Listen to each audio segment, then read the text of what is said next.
leaving such a beautiful, incredible inheritance of astrology for all of us. तो मैं हमारे ऋषियों को धन्यवाद जो है वो it's broadly divided into two major categories या two broader divisions I would say.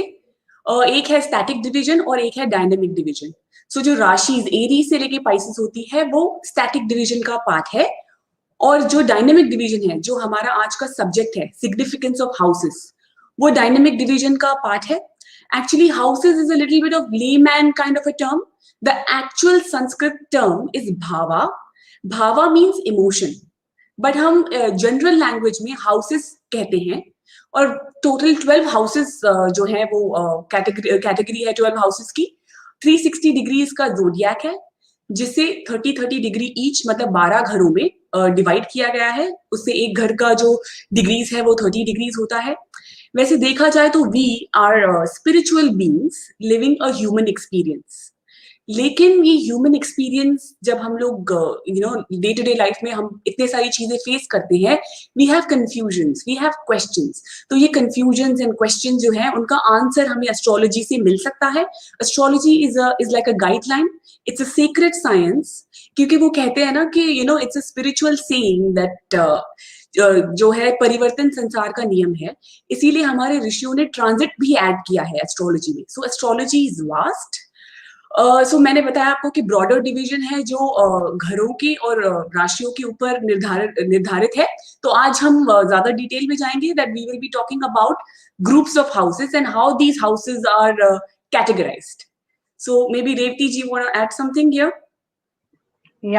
Before going into the houses and all, Aarti I think ये बहुत जरूरी है कि लोगों को बताना कि कुंडली कैसे बनी हुई है.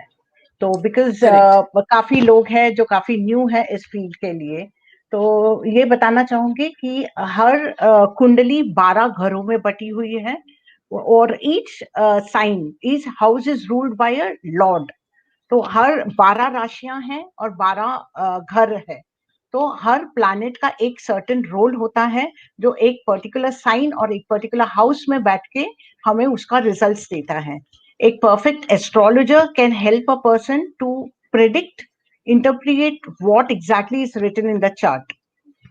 सबसे पहले तो हम ये बताना चाहेंगे कि ऋषि पराशर, महर्षि Parashar, he is the father of वैदिक एस्ट्रोलॉजी. वो जो है उन्होंने काफी कुछ लिखा हुआ है पहले तो thousands of years ago.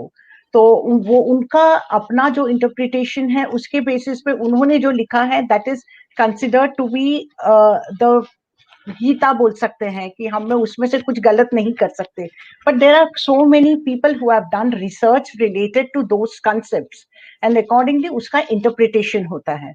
सो ऋषि पराशर ने ये कहा है कि 9 ग्रह हैं जिसके अपने अपने प्रॉपर्टीज हैं और वो अपने समय पर गुड या बैड रिजल्ट्स देते हैं depending on their placement in your chart. तो जैसे मैंने बताया हर कुंडली 12 घरों में बटी है, 12 साइंस में बटी है और 9 ग्रह बटे हैं.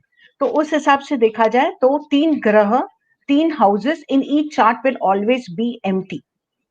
और हम लोग 3 तरह के चार्ट फॉलो करते हैं इंडिया में. एक तो नॉर्थ इंडिया चार्ट है, इसमें 12 घर है विच starts with the first house. Fixed houses रहते हैं और राशिस बदलती रहती है. सिमिलरली साउथ इंडियन चार्ट में हाउस साइंस रहते हैं और हाउस बदलते हैं. और ईस्ट इंडिया का एक चार्ट जो फॉलो होता है वो combination of north and the south Indian chart, जिसमें ये होता है कि हाउसेस फिक्स्ड होते हैं और प्लेसमेंट ऑफ जो ये रहता है प्लैनेट्स होता है वो साउथ इंडियन ये टाइप में रहता है. तो इसमें एंटी क्लॉक मैनर हम लोग नॉर्थ इंडिया में फॉलो करते हैं, साउथ इंडिया में क्लॉक मैनर में फॉलो करते हैं. I think Aarti can explain some more things about the classification the houses. Yes, actually very technically explained by Revathi ji के 12 घर हैं और 7 मेजर प्लैनेट्स और 2 राहु केतु मिलाकर 9 बनते हैं. तो हमेशा 3 घर खाली ही रहेंगे. उसके अलावा अगर कंजंक्शन बन रही है, युक्ति बन रही है, 2 से 3 से या ज्यादा ग्रह एक ही घर में है, तब तो ज्यादा घर खाली रहेंगे. लेकिन इसका ये मतलब नहीं है कि उन घरों की इसेंस खत्म हो गई, क्योंकि लॉर्डशिप है और कारकत्व है. हर एक घर का लॉर्डशिप और हर एक घर का एक कारकत्व, एक कारक प्लैनेट होता है. उसके हिसाब से एक बैकग्राउंड एनर्जी बनती है. 12 ही घरों की एक बैकग्राउंड एनर्जी है जो एक कारक और एक मालिक, जो कालपुरुष कुंडली को हम कॉन्स्टेंटली रेफर करते रहेंगे थ्रू आउट दिस सेशन, क्योंकि कालपुरुष कुंडली जो है वो एक रेफरेंस है। और एक और बात ऐड करना चाहूंगी कि कारक, लॉर्ड, कालपुरुष कुंडली और उसके अलावा देश काल परिस्थिति भी बहुत इंपॉर्टेंट है। आप कहाँ रहते हैं, कौन सा टाइम जोन आप फॉलो करते हैं, उसके हिसाब से जो रिजल्ट्स है वो बदलते जाएंगे। उसके अलावा जो अभी अभी रेवती जी ने हमें 3 चार्ट्स के बारे में बताया, वो मैंने यहाँ पे शेयर किया है। ये हाउस नंबर 1 से लेके हाउस नंबर 12 तक आपको लाइक आप देख सकते हैं। ये 12 घर हैं, ये एंटी क्लॉकवाइज हमने आज के लिए रिप्रेजेंटेशन जो रखा है वो नॉर्थ इंडियन चार्ट के हिसाब से हमने रखा है। सो दिस वाज, ये आप रेफर करते रहिए तो आप उसे अच्छे से देख लीजिए। वेल हम घरों के क्लासिफिकेशन में अंदर जाए, ग्रुप्स ऑफ हाउसेस को डिस्कस करें, उसके पहले एक सरप्राइज है जो मैं आपके साथ अभी शेयर करना चाहती हूँ। Please stay tuned to the entire session, because at the end of the session we would like to take a few questions, live questions from audience, from the viewers, and we would try to answer, myself and Revati ji would try to answer those questions. So हमारे साथ बने रहिए for the till the end of the very end of this session. So ये था the way it looks like। और India में जैसे रेवती जी ने बताया कि 3 तरीके की जो चार्ट्स हैं they are very popularly used। ये एक रिप्रेजेंटेशन है, जैसे कि ये रेवती मैम ने अभी अभी हमें बताया। उसके अलावा एक और जो है मैं आपके साथ शेयर करूंगी, जो अभी अभी रेवती मैम ने बताया, eastern chart, but we will stick to the North Indian chart for today session. So we'll continue in talking further about the houses. So there are groups of houses: Kendra houses, Trikona houses, Dushtanas and Upachaya houses. Astrology is multifaceted। ये एक multifaceted science है, इसीलिए जो 12 घर हैं उनको अलग अलग तरीके से देखा गया है। तो आज जो हम उनकी ग्रुपिज्म पढ़ेंगे, सबसे पहले है केंद्र हाउसेस। सो जो केंद्र हाउसेस हैं, they are the centre of a chart. जैसे आपने अभी अभी नॉर्थ इंडियन चार्ट देखा, उसमें बीच में एक डायमंड था जिसमें 1, 4, 7 and 10 लिखा था, उसे केंद्र या विष्णु स्थान भी कहते हैं। As the name suggests, Vishnu स्थान means विष्णु एनर्जी। विष्णु जो गॉड विष्णु है, he operates, he takes care of the world. So similarly the केंद्र स्थान are very important। इन्हें spirituality की तरफ से देखा जाए तो इन्हें 4 petals of the lotus कहा गया है। पहले घर से बुद्धि यानी कि इंटेलिजेंस को हम एनालाइज करते हैं या इंटेलिजेंस को देखते हैं। 4th हाउस से हम मन की शुद्धि, मतलब हमारे मन में क्या फीलिंग है, आर वी फीलिंग गुड, क्या हमारा कैरेक्टर कैसा है, या हम कैसा फील करते हैं, हम कितने क्लीन हार्टेड हैं, वो हम 4थे घर से देखते हैं, जो एक केंद्र का हिस्सा है। फिर हम आते हैं 7वें घर पे, जिसमें हम वृद्धि देखते हैं यानी कि एक्सपेंशन देखते हैं, हमारा बिजनेस वगैरह या हमारा पद प्राप्ति जिसको हम कहते हैं, हमारा दुनिया में कैसा हमारी रिकग्निशन है, वृद्धि बेसिकली। उसके बाद दशम स्थान या 10th हाउस, जिससे हम कर्म सिद्धि देखते हैं। दशम स्थान से हम जो कर्मास करते हैं, हम कार्य में कितने सफल होते हैं, वो हम 10th हाउस से देखते हैं। ये केंद्र हाउस सिर्फ पावर हाउस ऑफ एग्जीक्यूशन ही नहीं है, बल्कि बहुत सारे राजयोगास। राजयोगा मतलब आप एक सुपीरियर लाइफ जी रहे हो, एक ऑर्डिनरी मैन से ज्यादा आपके पास कंफर्ट्स हैं, उसे राजयोग कहते हैं। सो राजयोग भी देखने हैं अगर, तो केंद्र जो स्थान है वो बहुत इंपॉर्टेंट है, क्योंकि केंद्र में ही, इन 4 घरों में ही पंच महापुरुष राजयोग, जो बहुत ही फेमस राजयोगास की कैटेगरी है, वो सिर्फ और सिर्फ केंद्र में बनती है। इससे मुझे एक एग्जाम्पल देना है आपको श्री राम की कुंडली के बारे में। श्री राम जी जो गॉड राम है, उनकी जो क्लासिक एग्जाम्पल है कुंडली में, उनकी कुंडली में केंद्र में सारे महापुरुष जो योग बन रहे हैं, 4 महापुरुष योग केंद्र में बन रहे हैं, क्योंकि 4 प्लैनेट वहां इन्हीं घरों में एग्जॉल्टेड है। उसके अलावा नीच भंग राजयोग करके एक राजयोग होता है, वो एक अलग कैटेगरी है। तो नीच भंग जो होता है, किसी प्लैनेट की नीचता को भंग करने में भी केंद्र स्थान बहुत इंपॉर्टेंट है। एक कंडीशन है जिससे केंद्र स्थान में अगर नीच प्लैनेट आ जाता है तो उसका नीच भंग होता है, सो उसमें भी इंपॉर्टेंट है। मूविंग फॉर लक्ष्मी स्थान। लक्ष्मी स्थान, as the name suggest, we keep praying to goddesses Lakshmi. हम हमेशा लक्ष्मी माँ की प्रेयर करते हैं, हम उनकी आरती गाते हैं, उनके लिए स्पेशल फेस्टिवल है हमारे कल्चर में। सो जैसे नाम ही बता रहे हैं कि लक्ष्मी माँ ब्लेसर है, सो हाउस नंबर 5 and 9 ब्लेसिंग्स को डिनोट करते हैं।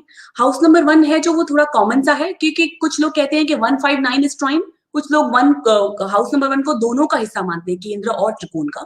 सो बेसिकली दिस ट्राइन, जो ट्राइन एनर्जी है, जो एक फायर एनर्जी है, वो है goddesses Lakshmi. The blessings that we get, the good luck and the positive superior life, या एक गिफ्ट जो हमें मिलते हैं, ब्लेसिंग्स, वो लक्ष्मी स्थान से आते हैं.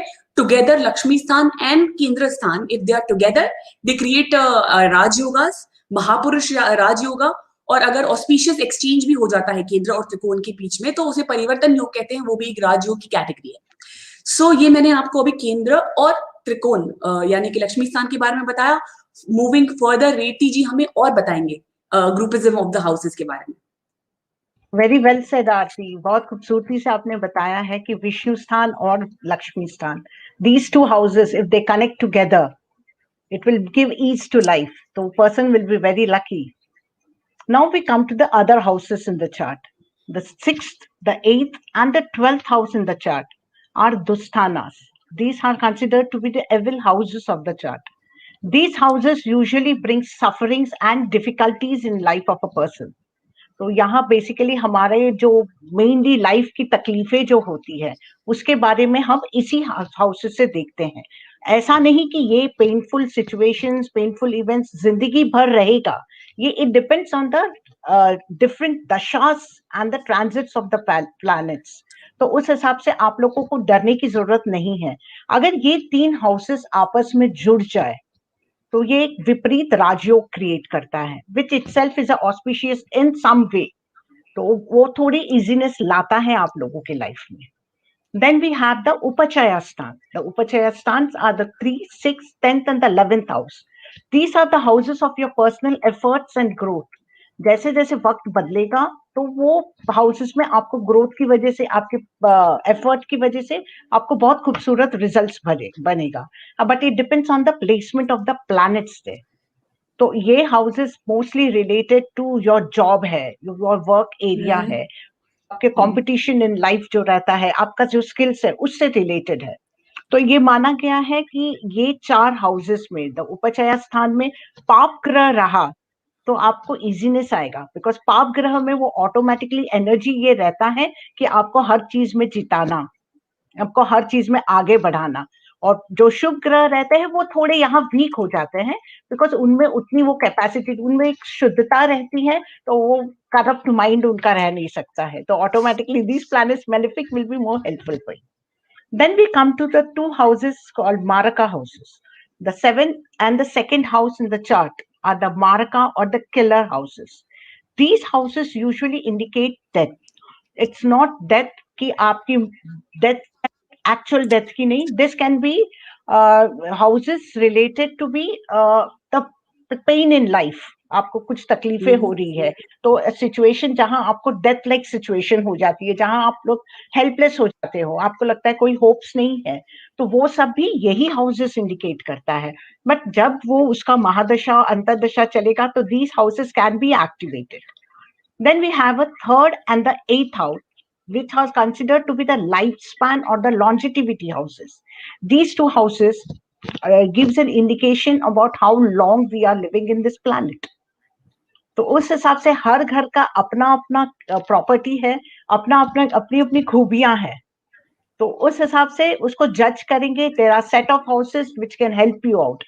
आरती will tell you more about it. Very beautifully explained by Revati ji about Vipreet Raj Yog and other houses and their properties, and very well explained about the Marka houses as well. Moving further जो है धन योग बनते हैं. जैसे मैंने पहले भी बताया कि राज योग और धन योग बनाने में केंद्र त्रिकोण का जो है वो बहुत इंपॉर्टेंस है इन घरों का. Similarly, there is something called Dhan Yoga and Arishta Yoga. Dhan Yoga, as the name suggests, that you will have more than average money. Like एक एवरेज इंडिविजुअल की जो लाइफ है उससे ज्यादा पैसे, ज्यादा कंफर्ट थ्रू मनी, उसे धन योग कहते हैं. वो 2nd and 11th हाउस मिलकर वो धन योग बनाते हैं. जब उनकी युक्ति केंद्र त्रिकोण के साथ आ जाए तो और भी अच्छा. So 2nd and 11th house together they group as they are called as धन स्थाना या धन योग क्रिएट करते हैं वो. सिमिलरली देयर इज अरिष्ट योगा. जैसे धन योग है उसी का ऑपोजिट है अरिष्ट योग. अगर 12th हाउस बहुत ज्यादा एक्टिव है, 12वां घर जो है वो एक्टिव है और उसकी युति है 12वें घर की, सेकंड एंड 11th, दूसरे और 11वें घर के साथ जो इनकम के हाउसेस हैं, तब अरिष्ट योग भी बनता है। अरिष्ट योग ऐसा होता है कि लेट्स से आपके पास एक पानी की बोतल है और उसमें एक छोटा सा छेद है और वहां से पानी ड्रॉप बाय ड्रॉप निकल रहा है। So what ever like amount of water you put, like जितना भी आप पानी उसमें भरेंगे तो निकलते जाएगा या लॉस होते रहेगा, उसे अरिष्ट योग कहते हैं। So this is a broad classification of these houses या broad groups जो हमने बनाए हैं इन घरों के। अब हम हर एक घर के बारे में इंडिविजुअली डिस्कस करेंगे। उसके अंदर भी like before even we start talking about each and every house, मैं ये बात रिपीट करना चाहूंगी कि हर जो घर है उसकी एनर्जी, उसके लॉर्ड यानी उसके नेचुरल मारक, सॉरी नेचुरल लॉर्ड यानी कि काल पुरुष कुंडली में जो उनके लॉर्ड हैं और कारकत्व के हिसाब से जो है उसकी एनर्जी डिराइव होगी और देश काल परिस्थिति के हिसाब से सिचुएशन बदल जाएगी। और आज हमने जो आपको दिखाया वो ये जो था वो लग्न हाउस जो हमने दिखाया आपको कुछ समय पहले, बट हर घर को, ये 12 ही घरों को माइक्रोस्कोपिकली मतलब ज्यादा डिटेल में देखा गया है, जिससे वर्गा कुंडली जो बनती हैं। तो हम वर्गा कुंडली में वेरिफिकेशन करते हैं, हर एक चीज जो हम D1 मतलब लग्ना चार्ट में देखते हैं उसका वेरिफिकेशन हम वर्गा कुंडली में करते हैं। जैसे कि करियर के बारे में अगर डिस्कस किया जाए तो हम D10 कुंडली को देखेंगे, क्योंकि D10 जो है वो microscopic perspective about your career जो है देगी, वो वेरिफिकेशन करेगी। सिमिलरली जैसे नवमांश है, हमारा भाग्य का जो स्थान है नाइन्थ हाउस, उसके डिटेल में अगर जाना है माइक्रोस्कोपिक लेवल पर और हर एक ग्रह का भाग्य देखना है कि कोई भी ग्रह जो बाहर D1 में एक तरीके से प्लेस्ड है बट D9 में अलग तरीके से प्लेस्ड होगा तो उसकी मीनिंग थोड़ी बदल जाएगी। वैसे ही हेल्थ वगैरह और योर चिल्ड्रन, एजुकेशन, पेरेंट्स, हर एक जो है, हर एक जो सब्जेक्ट है हमारी लाइफ में, हर एक जो important aspect of our life है, उसका एक वर्गा कुंडली है जिसमें हम वेरिफिकेशन भी करते हैं और हम लग्न कुंडली जो है वो देखते ही हैं। और एक और चीज है, Revathi ji, I want to tell you about something, कि लोग हमेशा सन साइन की बात बहुत ज्यादा करते हैं। Like every other person will talks about sun sign. Even when they are going for dating, they always ask about sun sign. या हर एक चीज है कि sun sign मैगजीन्स में अवेलेबल है, सोशल मीडिया पे लिखा हुआ है, न्यूज़पेपर में आता रहता है, टेलीविजन पे भी आता है। बट जितना मैं वैदिक एस्ट्रोलॉजी को समझती हूँ कि moon sign is also very important, क्योंकि हर एक ट्रांजिट जो है हम मून साइन से भी देखते हैं, गोचर वगैरह। तो ये viewers I think they are curious, they want to know कि उनके वो कैसे फाइंड आउट करें उनके चंद्र कुंडली के बारे में और उसकी क्या और इम्पोर्टेंस है, आप उस पे थोड़ा सा हम सबको बताइए। Thank you Aarti, thank you. ये जो सन साइन है जैसे आपने बताया, this is a very common thing, but इसका भी इम्पोर्टेंस है हमारे एस्ट्रोलॉजी में। But the main thing is that वैदिक एस्ट्रोलॉजी में हम मून साइन को ज्यादा कंसिडर करते हैं, उसको मान्यता ज्यादा देते हैं। Sun basically represents our soul. He talks about when we talk about sun, we talk about our ego, our spirituality, our pride, our self-esteem, because he's considered as a king in the chart. Sun sign represents the month you are born. For example, if you are born in March, आपका कुंभ राशि है या Aquarius, you are an Aquarius राशि person. So when you talk about the moon sign is the most important planet. Moon is the most important planet in the chart, and the moon sign is most important because it is actually associated with our nakshatras and the tithi. I'm sure कि everyone पूजा करते हैं लोग, तो हम संकल्प लेते हैं, तो संकल्प के वक्त पे हमको हमारा नक्षत्र पूछा जाता है। तो नक्षत्र हमें हमारे मून से आता है, and moon represents your emotions, your thoughts, your mind. It's a water element, और हमारे बॉडी में सबसे ज्यादा वाटर का परसेंटेज ज्यादा रहता है। Many times it happens कि हम कहते हैं हमारा मूड बहुत खराब है, the simplest remedy कि मूड ठीक करे तो हम पानी पिए, तो automatically we calm down.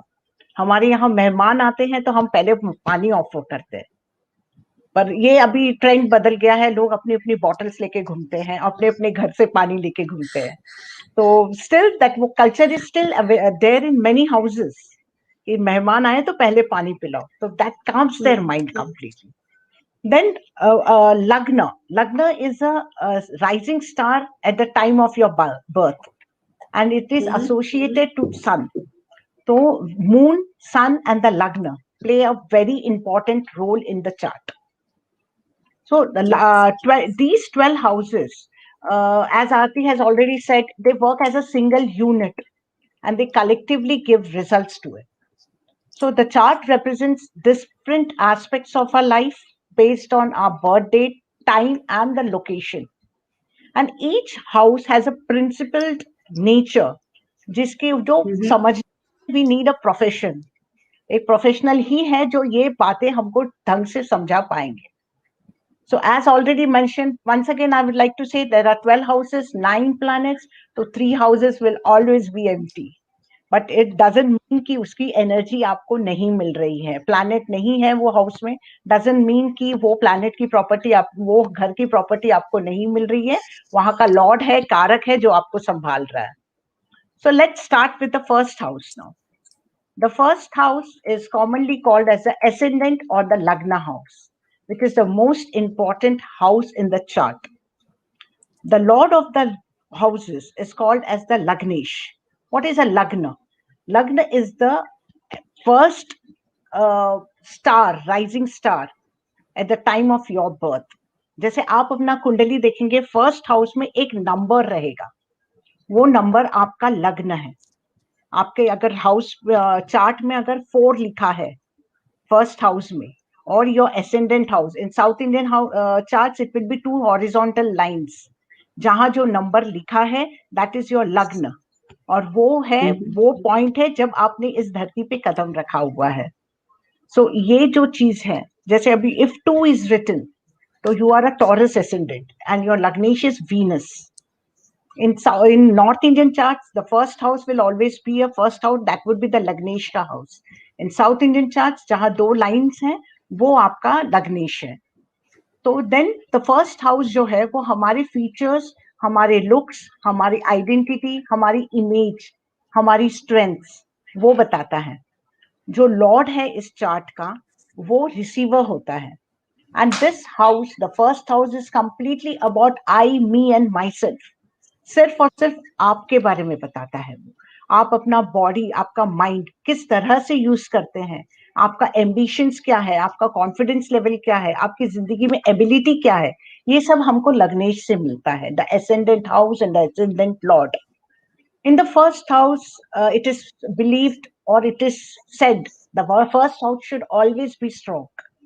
Any benefic planet, because अभी हमने बेनिफिक और मेलिफिक प्लैनेट्स के बारे में डिस्कस नहीं किया है. ये माना गया है कि Shani, Mangal, Rahu, Ketu are malefic planets. So अगर ये रहे हमारे फर्स्ट हाउस में, तो हमारे पास नेगेटिव माइंडसेट है और हमारी सोच पहले उल्टा चलेगी फिर सीधे पे आएगी. If there are benefic planet, जैसे जुपिटर हो गया, पहले हम गलत डिसीजन लेंगे और फिर हम सही पर आएंगे. राइट. तो अगर बेनिफिक प्लैनेट्स रहे तो we will have a positive mindset, और हमको जो भी करना है लाइफ में वो सोच समझ के इजीली करेंगे हम लोग. ये जो हाउस है उसको एनर्जी मिलती है मार्स से. मार्स वो हाउस इज एरीज का, जिसका लॉर्ड है मार्स, और इसके नेचुरल कारका है सन. सन इज अ पर्सन, जो सन की वजह से हमको हेल्थ मिलता है. सो सन यहाँ उच्च राशि के हो जाते हैं मेष राशि में, और उनकी वजह से हमको लाइट और विजन मिलता है. सो हमको ये देखना बहुत जरूरी है चार्ट में कि हमारा लग्नेश वेल प्लेस्ड हो. वेल प्लेस्ड है तो हमारे लाइफ में इजीनेस है. जो स्ट्रगल आनी है, जो जिंदगी कैसे करना है, मेहनत करना है, that is always there, that is natural for everyone. But हमारे इजीनेस का लेवल उनसे पता चलेगा. That ends the first house. Now we come to the second house. It's a Dhanasthana, a house of wealth. This house represents your personal finances, your family, your 5 senses, particularly your speech. This house indicates the overall finances of a person and shows what the person has acquired in life with his personal effort. It shows the degree of prosperity and investments too. So the house does not indicate कि आपको career कैसे रहेगा, because this talks about only your financial success. It talks about your hidden talents. It talks about your self-worth. This house also represents your family, your कुल, जो बहुत important है. जैसे हमारे कुछ रहा, हमने हमारे फैमिली से क्या संस्कार मिले हैं हमको, वो हमको ये घर से पता चलता है काफी बार। और ये पता चलता है कि हमारा अटैचमेंट कैसा है, फैमिली के साथ हमारे रिलेशनशिप्स कैसे, वो सब भी हम इसी घर से देखते हैं। ये अक्सर हम देखा जाता है इंडिया में, स्पेशली लोग खानदान पे जाते हैं। कोई सही झगड़ा वगैरह चल रहा होगा तो सबसे पहले तेरा खानदान ऐसा है, तो उसका जो वो है, तो directly they are talking about the second house in a wrong way of course. तो ये होता है। और then we come to the very second house. Second house जो है वो एक डेथ का भी हाउस है, जैसे हमने पहले ही बता दिया था। तो इससे हम लोगों को पेन देता है, और इंडिकेशन ऑफ डेथ, ये house can give you a pain that would be equal to death. So I would like to I would like Aarti to continue with the third one, third house. So second से second है third house. It's actually Bhavad Bhavam house of the second house. As Reeti ji just mentioned that second house में Taurus राशि आती है जो राशि of speech है. So third house is the next house जो communication, overall communication के बारे में हमें बताता है. इसका natural जो zodiac है कालपुरुष कुंडली में जो इनका मालिक है वो बुध है, और इस घर का कारक, थर्ड हाउस का कारक जो है वो मंगल है. इसीलिए this house is about writing, communication, journalism, क्योंकि जर्नलिज्म में क्रांति लाना बहुत इंपॉर्टेंट है. So Mars gives that energy to communicate but in an aggressive way. Like एक मैसेज आप दे रहे हैं but in a slightly aggressive, या अवेयर कर रहे हैं आप लोगों को उसके लिए. और ओवरऑल कम्युनिकेशन, ओवरऑल राइटिंग के लिए बहुत इंपॉर्टेंट है. ये गुरु उपदेश का हाउस इसे माना गया है. पहले भी रेवती जी ने बताया कि इससे लॉन्जिटिविटी देखते हैं क्योंकि अष्टम से, ये अष्टम है घर, सेकंड से सेकंड है, और एट से एट है.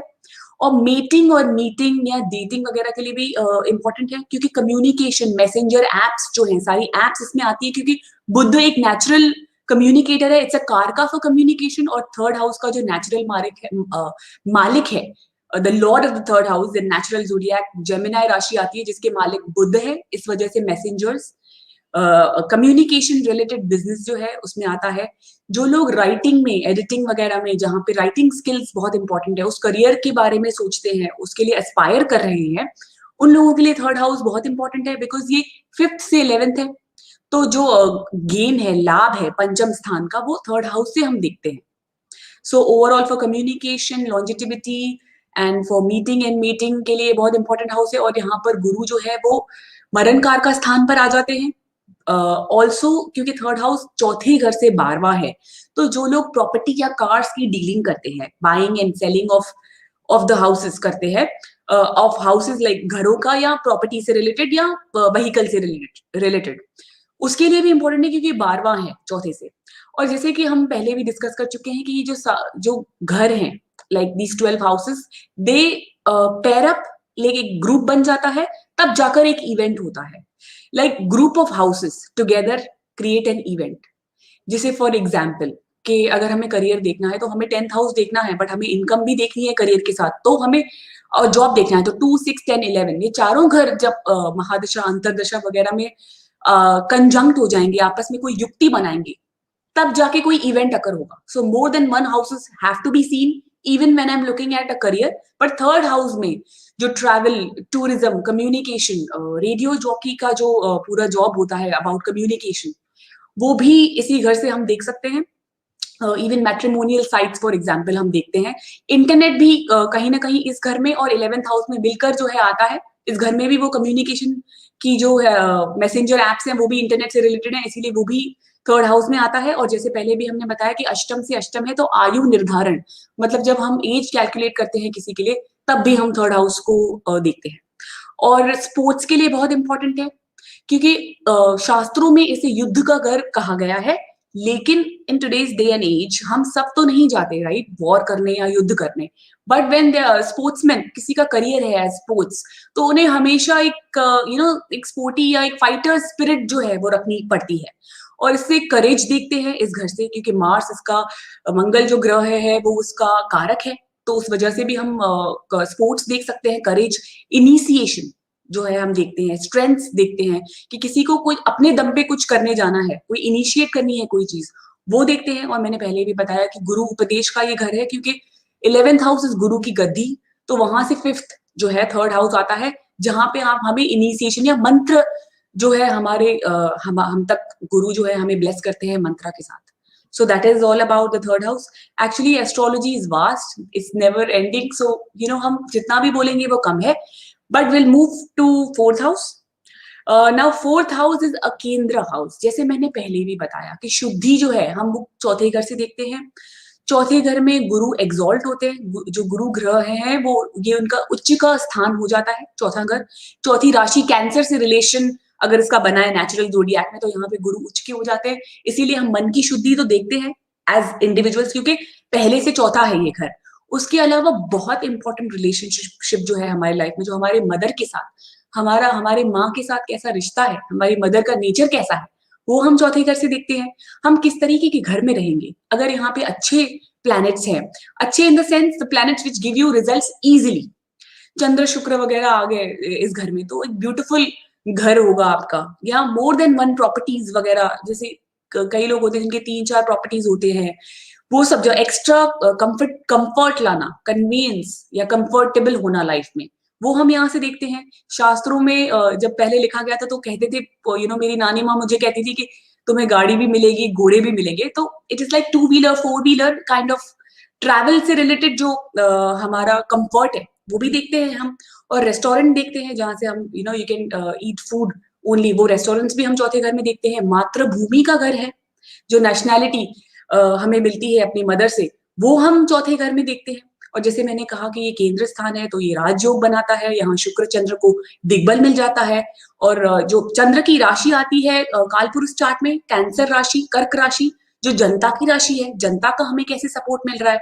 सोशल मीडिया पे क्या हमारे वीडियोस वायरल हो रहे हैं, या सोशल मीडिया पे हमें रिकग्निशन मिल रहा है, या चंद्र से रिलेटेड जो भी है चीजें, सोसाइटी का जो सपोर्ट है वो हमें मिल रहा है, वो हम चौथे घर से देखते हैं. इस पर मुझे एक एग्जाम्पल याद आ रहा है कि एक बहुत फेमस एक्टर है हमारे कंट्री के, इंडिया के, जो गॉड ऑफ इन्हें गॉड के जैसे भी माना जाता है. उनके चौथे घर में लग्नेश के साथ चंद्र है. सो लग्नेश फेमस हो गए. सो ये जो है एक तरीके का भी चौथे घर से हम देख सकते हैं. It's one of the condition basically. बहुत सारी और चीजें एनालाइज करके ही हम कुछ कहेंगे, but this is one of the conditions for fourth house. So moving further, I think Revati ji would want to say something about the fifth house and the sixth house. Thank you, Aarti. Very well said. बहुत खूबसूरती से आपने explain किया ये दो houses. Now we come to the fifth house. Fifth house एक second त्रिकोणा है बोल सकते हैं, धर्म का त्रिकोण. Fifth house जो है वो हमारे संतान का स्थान है. This is a house of creativity. It's a house of self-expression. It's a house of पूर्व पुण्य. आपने पिछले जन्म में क्या किया है उसका रिजल्ट हमको इस घर से इस जन्म में मिलता है. तो अगर हम इस जन्म में हमारा अच्छा चल रहा है, कुछ प्रॉब्लम्स नहीं हो रहे हैं, और maybe we are able to tackle the problems that we are facing, तो हमारे पूर्व पुण्य बहुत अच्छे हैं. तो ये घर हमें मंत्रास के बारे में, संध्या के बारे में, मेडिटेशन के बारे में, उसके बारे में भी बताता है. ये हाउस बेसिकली हमें इसलिए देखना बहुत जरूरी है क्योंकि इस हाउस से हम के कारका जो है वो जुपिटर है. तो जुपिटर हमें विजडम देते हैं.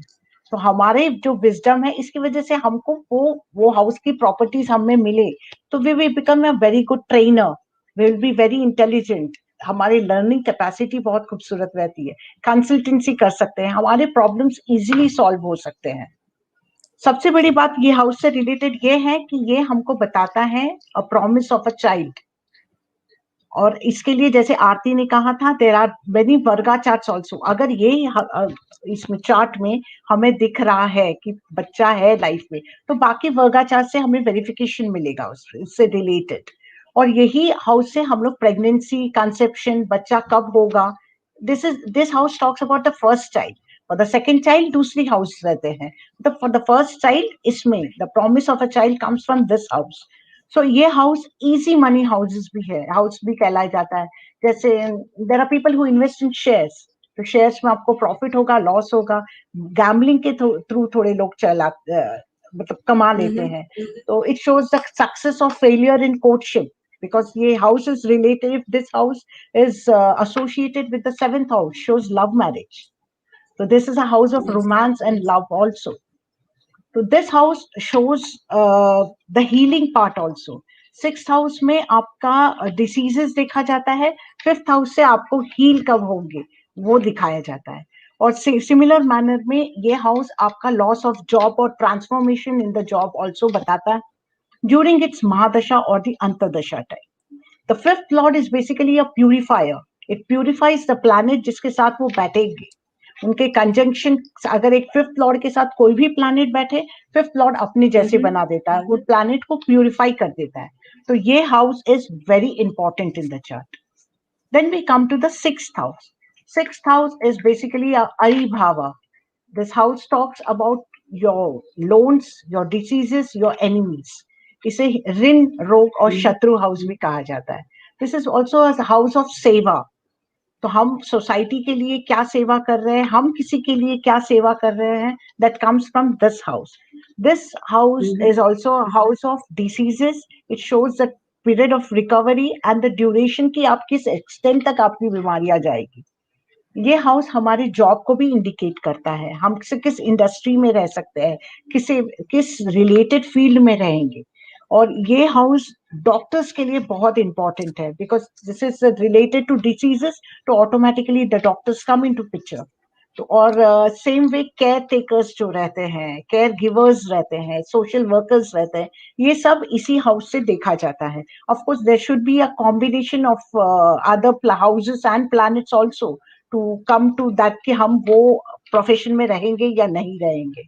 तो this house is a house of borrowing also. और ये जो मनी, जस्ट मनी के केसेस में नहीं है, हमारे पिछले जन्म के जो ऋण होते हैं उसके भी बारे में हम इसी हाउस से दे सकते हैं। और ये हमारी कैपेसिटी बता सकता है कि हम किस हिसाब से वो ऋण को चुकाएंगे। This is a house of conflict, so the case, court cases and all also come from this houses only. तो अभी ये हाउस पे लॉयर्स के लिए भी ऑटोमेटिकली इंपॉर्टेंट हो जाता है। The worst part about this house is that indicates separation or divorce. In all, but the planet plays there shows because seventh house is a house of marriage. So seventh से 12वां है, so it shows separation. It gives an indication of कि आपका family में कुछ issues रहेंगे क्या ऐसे। तो overall the sixth house is considered bad, but as said earlier कि काफी कुछ है जो उनसे हम लोग उभर के आ सकते हैं। और ये कुछ हद तक ऐसे लोगों को डर बैठा रहता है, बट ये हाउस सबसे बड़ी बात है कि ये हमारे आर्मी, हमारे पुलिसमैन, हमारे जो कॉप्स है उनको रिप्रेजेंट करता है because it's a house of courage. तो उस, sorry not of courage, it's of, एक बैड हाउस है। तो और पुलिस वगैरह की जो हमारे ओवरऑल में ये है कि दे आर क्वाइट डेयरिंग बाज रहते हैं, उनमें इतनी स्ट्रेंथ रहती है, दे कैन कंट्रोल थिंग्स। तो similarly sixth house is representing that. So, Aarti, can you tell about the seventh and the eighth house? Yes. So moving forward, very well explained about the sixth house. Sixth house के relation में जब मैं आगे बात करूंगी तब एक point उठाएंगे हम ऋषि जेमिनी के व्यू के बारे में। Seventh house, coming to the seventh house now. Seventh house जो सिक्स से सेकंड है, बट ये एक केंद्र स्थान है। मैं सेवेंथ हाउस को सनसेट हाउस बुलाती हूँ क्योंकि जब सूर्य शाम में जब सनसेट हो रहा होता है तब Surya is mostly in the seventh house, six, seventh और eight, but mostly in the seventh house. और सूर्य की जो नीच राशि हो जाती है लिब्रा, वो नेचुरल जोडियक में यहाँ पे आती है और शनि को यहाँ पे दिग्बल मिलता है। केंद्र स्थान है तो ऑफकोर्स कंफर्ट्स लाता है। वृद्धि का स्थान है, जैसे मैंने पहले बताया, तो एक्सपेंशन, बिजनेस से रिलेशन में देखा जाता है इस घर को। फोर्थ से फोर्थ, चौथे से चौथा है ये घर, और दशम से दशम है। दशम से दशम है तो पद प्राप्ति बताता है क्योंकि दशम में हम कर्म करते हैं तो उससे जो हमें पद मिलता है, जो एक्सपेंशन, वृद्धि मिलती है, वो सेवेंथ हाउस में देखते हैं। चौथे से चौथा है तो बड़े होटल्स जहां पे आप जाके रह सकते हैं, जहां पे आपको ज्यादा रिस्पेक्ट और ज्यादा कंफर्ट मिलता है, घर से भी ज्यादा, वो हम देखते हैं। होटेलियर्स के लिए, जो लोग होटेलियर बनना चाहते हैं, जो उस प्रोफेशन के लिए एस्पायर कर रहे हैं, उसके लिए सेवेंथ हाउस बहुत इंपॉर्टेंट है। और सेवेंथ हाउस का एक ही कारक है और वही मालिक है जो है शुक्र। सो शुक्र जो है वो प्लैनेट ऑफ रोमांस है। तो यहाँ से हम अपना बहुत इंपॉर्टेंट रिश्ता, मतलब किसी का लाइफ पार्टनर जो है हमारे जिंदगी में, somebody is looking for a spouse, उसके लिए सेवेंथ हाउस एक्टिव होना बहुत जरूरी है। शादी के लिए बहुत इंपॉर्टेंट ये हाउस है। ये मेक एंड ब्रेक हाउस है because your spouse can either make your life और can give you hard times which can destroy you from inside, या तकलीफ से गुजरना पड़ सकता है। इसीलिए मारक स्थान जब हमने डिस्कस करे थे तब भी हमने 7th हाउस को बताया था, यूं तो ये केंद्र है घर, but the thing is it depends on the कौन सा प्लैनेट वहां पर है और 7th लॉर्ड कहाँ है, उस हिसाब से make and break with respect to your relationships is seen from 7th house. Foreign house भी माना गया है, फॉरेन सेटलमेंट या फॉरेन ट्रैवल के लिए दूसरे भी घर देखते हैं, no doubt about that, but 3rd and 7th house में भी देखते हैं ट्रैवल, जैसे शॉर्ट जर्नीज हम 3rd हाउस में देखते हैं, तो 7th house is also starting point of let's say foreign, वो देखते हैं। ये हाउस ऑफ रिलेशनशिप लिब्रा राशि वहां पे है, वीनस है, तो रिलेशनशिप की तो बात होगी, तो फिजिकल रिलेशनशिप्स भी 7th and 8th house putting together, या 7th हाउस में बहुत इंपॉर्टेंस दिया गया है इस चीज के लिए। सो ये केंद्र है, तो लेट सक्सेस मिलती है, सक्सेस मिलेगी इस घर में अगर लग्नेश 7th हाउस में बैठा है, तो जिंदगी का जो सेकेंड हाफ है, second half of your life you will be more successful, क्योंकि सूर्य वहां पर शाम के समय जब सनसेट हो रहा होता है, संधि काल होता है, समय बदल रहा होता है, तब वहां सूर्य होते हैं, सबसे आखिर में वहां पे आते हैं सारे केंद्रों को अगर देखा जाए तो, इसलिए लेट जो है लाइफ में सक्सेस मिलती है इस हाउस में। बट ये जो घर है वो भी एक केंद्र स्थान है और वृद्धि का स्थान है, अगर वेल प्लेस्ड है तो सारे जो आपको इस घर की जो पॉजिटिव रिजल्ट्स हैं वो सारे आपको मिलेंगे। 7th house. Moving forward, we'll talk about 8th house. As they say, blessing in disguise. ये जो एक कोट है या ये जो एक लाइन है वो बहुत सूट करती है 8th हाउस को, बिकॉज 8th हाउस को डेडलीस्ट हाउस माना गया है। नेचुरल जोडियक में मार्स, मंगल इसके मालिक हैं। वैसे देखा जाए तो फर्स्ट हाउस में नेचुरल जोडिया के पहले घर, मतलब जहाँ पे एरीज राशि आती है वहां पे भी मंगल है और 8th में भी मंगल है, इसीलिए 8th से हम डेथ भी देखते हैं, क्योंकि डेथ देखते हैं तो आयु निर्धारण के लिए भी 8th हाउस इंपॉर्टेंट है, जैसे पहले भी 3rd और 8th के रिलेशन में हमने बताया। ये कुछ नेगेटिव एस्पेक्ट्स है 8th हाउस के, लेकिन विपरीत राजयोग क्रिएट होता है 8th हाउस में। अब विपरीत राजयोग होता क्या है? विपरीत means opposite. First of all things will turn against you, उसके बाद आपके अंदर से एक अजीब सा एक आपके अंदर ताकत या आपको कोई सोल्यूशन मिल जाएगा to fight over it and to overcome, तो वो हम 8th हाउस में देखते हैं। जैसे हम we are human beings, at one point हम सब मोक्ष चाहते हैं, हम चाहते हैं कि ये जो cycle of birth and death है उससे हम ऊपर उठे। सो उसलिए कुंडलिनी जागरण या समाधि या मेडिटेशन, मंत्र चैंटिंग जो होती है वो भी हम 8th हाउस में भी देखते हैं, उसका रिलेशन 5th हाउस में तो देखते ही हैं बट 8th हाउस में भी देखते हैं। सो कुंडलिनी जागरण या अवेकनिंग जिसको कहते हैं, कि अपने असल को पहचानना, अपनी सोल को पहचानना और बर्थ और डेथ की साइकिल से आगे बढ़ना, उसके लिए 8th हाउस इंपॉर्टेंट है। और इसीलिए ये मोक्ष त्रिकोण का हिस्सा है, जिसे चौथा घर है, मोक्ष त्रिकोण का पहला घर है, 8वां घर मोक्ष त्रिकोण का सेकेंड हाउस जो है उसे माना जाता है। So 8th house is very important, no doubt it will bring hardships, it will bring you some situations which are not pleasant, unexpected situations आपके सामने आके खड़ी कर देगा। अब देखा जाए तो लॉटरी जो है, when we win a lottery we also it's unexpected, right? We don't know कि कौन जीतेगा, कितने लोग पार्टिसिपेट करते हैं, तो वो अनएक्सपेक्टेड गेन है। स्टॉक मार्केट हो गया, उसमें 5th हाउस 8th हाउस और 11th हाउस को कनेक्ट करके जो है हम सब देखते हैं। सो 8th house can also give you sudden gains. इसमें मेरे को एक छोटा सा एग्जाम्पल याद आ रहा है, रिसेंटली अ मंथ और two ago I had seen this in the news कि अफ्रीका की किसी जगह पर, आई थिंक वहां पे गोल्ड की माइंस होती ही हैं ऑलरेडी, या डायमंड्स की माइंस होती हैं, वहां पे suddenly people got collected in groups and they were digging, मतलब वो डिग कर रहे थे, जमीन को खोद रहे थे, दे वर डिगिंग एक ग्राउंड पे सब मिलके, और बता रहे थे न्यूज में कि क्योंकि वहां पे गोल्ड है इसलिए they are digging. It means कि 8th हाउस जो है वो हमें मेहनत करा के, रिसर्च करा के चीजें देता है, डेटा माइनिंग के लिए जो है वो इंपॉर्टेंट है। इसीलिए समाधि कुंडलिनी के लिए भी हमें मेहनत करनी पड़ती है, हमें मेडिटेशन करनी पड़ती है, तब जाके हम उस चीज को पाते हैं। एस्ट्रोलॉजी जो शास्त्र जिसके बारे में हम अब बात कर रहे हैं वो भी 8th हाउस में आता है। ये जो गूढ़ ज्ञान है या हिडन जो है, ये साइंस है एक, इट्स नॉट वेरी कॉमन, या एक छुपी सी साइंस है, वो भी 8th हाउस में आती है। तो मैं सिर्फ ये कहना चाहती हूँ कि 8th हाउस को माने कि उससे चैलेंजेस आती है, बट उसको पॉजिटिवली ट्रांसफॉर्म करें उस एनर्जी को, क्योंकि मालिक मंगल है, कारक शनि है और को लॉर्ड केतु है यहाँ, तो 3 जो क्रूर ग्रह हैं उनका वहां पे प्रभाव है। सो हम बीइंग इंटेलिजेंट ह्यूमन बीइंग्स, हमें उस चीज को यूज करके, ट्रांसफॉर्म करके हमें इस घर का इस्तेमाल करना चाहिए, क्योंकि ये घर काफी डिफिकल्टी देता है, जैसे मैंने पहले भी बताया कि हाउस ऑफ डेथ है, लेकिन साइंटिस्ट के लिए बहुत इंपॉर्टेंट है, क्योंकि साइंटिस्ट जिंदगी भर रिसर्च करते हैं और रिसर्च जो है वो हम 8th हाउस में देखते हैं। So why I am trying to say this कि आप अंतरदशा में आएगा, ट्रांजिट वगैरह में 8th हाउस एक्टिव हो जाएगा, तकलीफ आएगी, अनएक्सपेक्टेड सिचुएशन आएगी, बट होप्स ना छोड़े, and stay positive, look at the positive side of the picture, I would say the brighter side of the 8th house also, but है ये difficult house है. So moving forward, I think Revati ji will tell us more about 9th and the 10th house.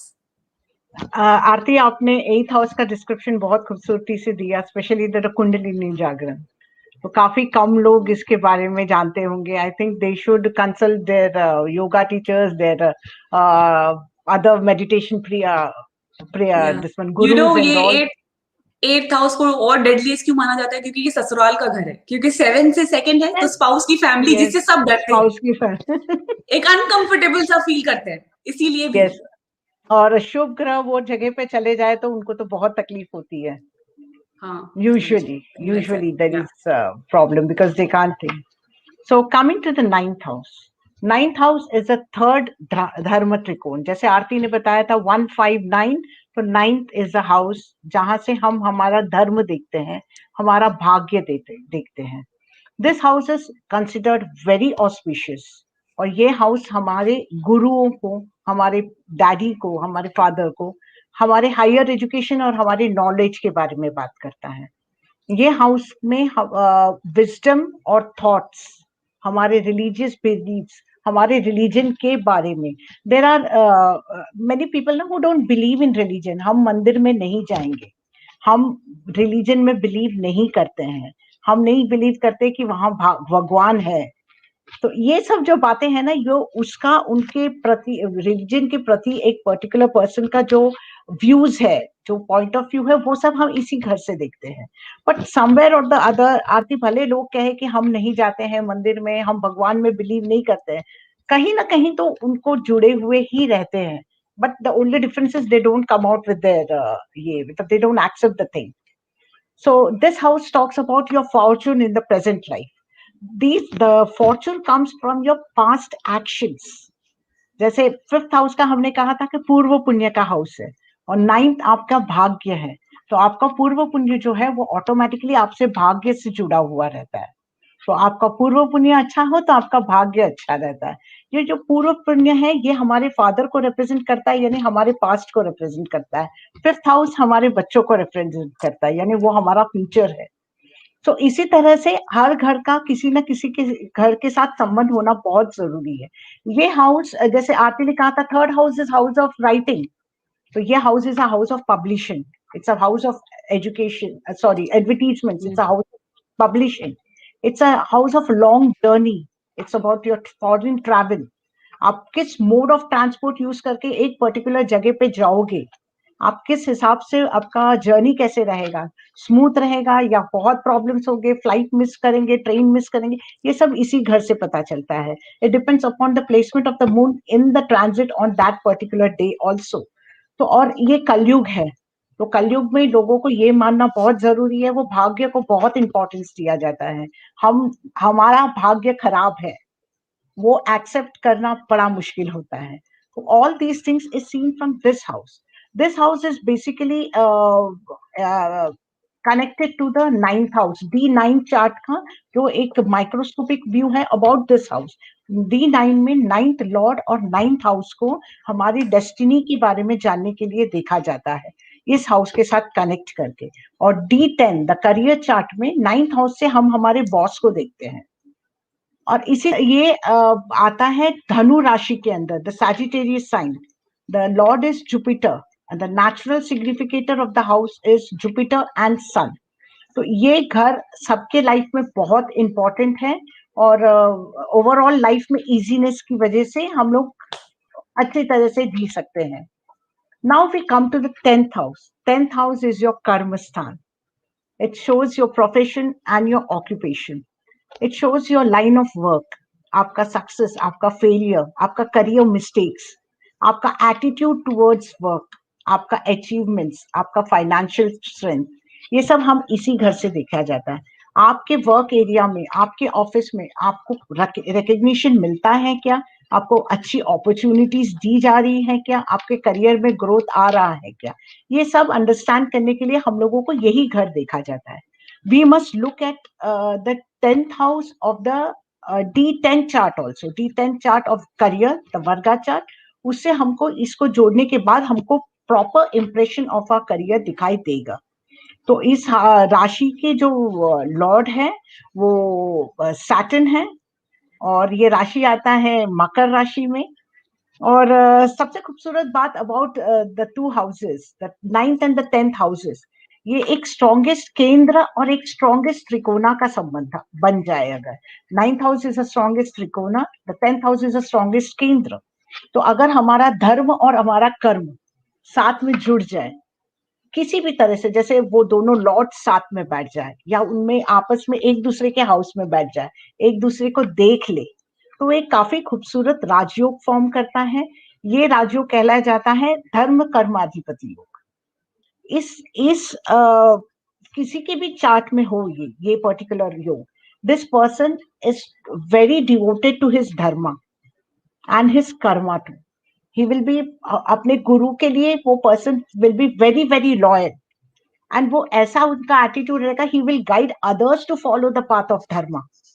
और उनका जो अच्छाई है उसकी वजह से he will come to a very high position in society, और वो पर्टिकुलरली उनकी गुड डीड्स की वजह से आ सकता है। तो इस हाउस के 4 नेचुरल सिग्निफिकेटर्स है, Mercury, Sun, Mars and Jupiter, क्योंकि हमारे इसके जॉब से भी रिलेटेड है, तो इसकी वजह से Mercury plays a very important part. Now will come to the 11th and the 12th house. Aarti will proceed with it. Very nicely and very beautifully explained, very well connected about धर्म कर्म and everything. बहुत important questions जो होते हैं life में यही होते हैं कि करियर कैसा होगा, कब मुझे क्या मिलेगा and all of that. So very nicely explained by Revathi ji. So moving forward, जैसे रेवती जी ने अभी हमें बताया कि 10वें स्थान से यानी 10th हाउस से हम अपने कर्मास को देखते हैं, राइट? सो कर्म का जो लाभ है, कर्म का धन, second from 10th, the 11th house is the labh sthan or the house of gains. I call it as house of gains, overall gains of all kinds. उसमें आपके friends, social circle, gross income, net income जो second house से देखते हैं, gross income आती है। धनयोग के लिए इंपॉर्टेंट है 11th house. 11th house is 6th from 6th, छठे भाव से छठा है 11th हाउस। जैसे रेवती जी ने पहले बताया कि कंपटीशन से रिलेशन रखता है 6th house. So 11th will make you win. वो हर एक चीज आपको, मतलब जो आप कंपटीशन कर रहे हो 6th हाउस में, उसका रिजल्ट जो है वो आपको 11th हाउस से आएगा। एक branch of astrology, a very popular branch of astrology these days is KP astrology, the Krishnamurti Paddhati astrology. उस ब्रांच ऑफ एस्ट्रोलॉजी में 11th हाउस को बहुत ज्यादा इंपॉर्टेंस दी गई है। जो हम प्रश्न कुंडली वगैरह बनाते हैं, जब लोग सवाल पूछते हैं, उसका जो हम आंसर ढूंढ रहे होते हैं, तब हम 11th हाउस को जरूर देखते हैं, because that's a house of desires. Desire is the reason why we are born. Even मोक्ष की एक डिजायर होना कि मुझे मोक्ष चाहिए, इस from the cycle of birth and death, उस वो भी एक तरीके की डिजायर ही है, right? So the all desires are in the 11th house. तो डिजायर फुलफिलमेंट जो है हम 11th हाउस में देखते हैं। यहाँ के नेचुरल मारक एक्वेरियस राशि आती है, नेचुरल मारक शनि है, नेचुरल लॉर्ड या मालिक शनि है, और को लॉर्ड जो है उसके 11th हाउस के को लॉर्ड बनते हैं राहु। सो राहु और शनि का एक युक्ति है उसके अंदर, प्लस गुरु जो है वो इस घर के कारक है। सो राहु की कोई सीमा नहीं है, कोई एंड नहीं है। So the desires also are endless, that's what they always say, the desires की कोई एंड नहीं है। अभी ऋषि पराशर जी ने 11th हाउस को डिजायर हाउस और हाउस ऑफ गेन माना। ऋषि जेमिनी ने एक अलग सा पर्सपेक्टिव दिया है 11th हाउस के बारे में, वो ये है कि ये हाउस ऑफ पनिशमेंट है। If we look at it from the point of view of spirituality, desires की वजह से हम बॉन्डेज में रहते हैं ऑन दिस प्लैनेट, लेकिन हमें बहुत स्ट्रगल करनी पड़ती है उस डिजायर को फुलफिल करने के लिए। और जैसे मैंने बताया, राहु इज को लॉर्ड, तो साम दाम दंड भेद राहु के अंडर आ जाता है। सो वो चीजें भी आ जाती हैं, इंटरनेट भी आ जाता है। So it's a very good house in every possible way, all the planets are welcome here. But Rishi Jaimini का एक अलग सा पर्सपेक्टिव है इसके बारे में, कि उन्होंने इसे पनिशमेंट से जोड़ लिया कि हमारी डिजायर हमारे लिए पनिशमेंट बन सकती है। It can keep us attached with the world basically, वो एक रीजन बताया। और धन स्थान मैंने पहले भी बताया कि धन योग क्रिएट करने के लिए इंपॉर्टेंट है 11th house. 11th house is 12th from 12th, मतलब 12वें का 12वां घर है, 12th का 12th है। इस वजह से 12th से आने वाले नुकसान या तकलीफें जो हम अभी आगे देखेंगे वो खत्म होती है 11th हाउस में, इसीलिए 11th हाउस की बहुत इंपॉर्टेंस है। अगर 11th हाउस की किसी की महादशा चल रही है और वेल प्लेस्ड है, प्लैनेट्स हैं, बहुत सारे अच्छे प्लैनेट्स हैं, तो बस बल्ले बल्ले उनकी लाइफ में उस पीरियड के लिए एटलीस्ट आई वुड से। एक और एग्जाम्पल सा याद आ रहा है 11th हाउस के बारे में, वो ये है कि हम माइथोलॉजी में मैंने पढ़ा है कि श्री रावणा, मतलब Ravana he was a pandit as well. उन्हें इतना ज्ञान था एस्ट्रोलॉजी और सब शास्त्रों के बारे में कि उन्होंने अपने प्रिय बेटे, लाइक उनके चाइल्ड थे Meghnath, if I am not wrong, so उनके 11th हाउस में सारे प्लैनेट्स डाल दिए to make his life comfortable, you know. So ये भी एक स्टोरी है, ये भी एक पर्सपेक्टिव, एक व्यू है। सो 11th हाउस में मोस्टली सारे प्लैनेट्स वेलकम है। और पहले भी हमने ये, रेवती जी ने बताया कि 3, 6, 10, 11 जो है उपछाया हाउसेस समय से रिजल्ट देते हैं, और पाप ग्रह जो है वो they do well in these houses. तो ये एक प्रिंसिपल है, तो उस हिसाब से भी अच्छा माना जाता है 11th हाउस को। Now moving forward to our final house, that is 12th house. उसके बाद हम क्वेश्चंस लेंगे, if somebody has a question we will definitely try to answer that. एक और बात 11th हाउस से जो बड़ी याद आ रही है अभी, कि वेरी सून गोचर में, ट्रांजिट में, on I think 5th night, 5 अप्रैल को रात को गुरु जो है राशि परिवर्तन कर रहे हैं रात्रि के समय। आई थिंक इज गुरु ग्रह जो सबसे बड़े जो प्लैनेट है, is a planet of expansion and जीवा कहते हैं, एनर्जी, लाइव एनर्जी है, वो is moving to Aquarius. So you know बहुत लोगों की लाइफ में चेंजेस आएंगी फॉर नेक्स्ट 13 months, तो there is something to look forward to very soon from this house. 11th Aquarius राशि से कनेक्ट कर रही हूँ मैं उसे। उसके बाद मूविंग फॉरवर्ड जो लास्ट हमारा घर है 12th हाउस। मैं 12th हाउस को हाउस ऑफ गिविंग मानती हूँ, क्योंकि ये इन्हें ऋषियों ने इन्हें व्यय स्थान यानी नुकसान, but loss of all kinds, not just financial, it could be your health, it could be wealth, it could be anything. I just if I can just connect my charger for a moment, जरा एक second के लिए।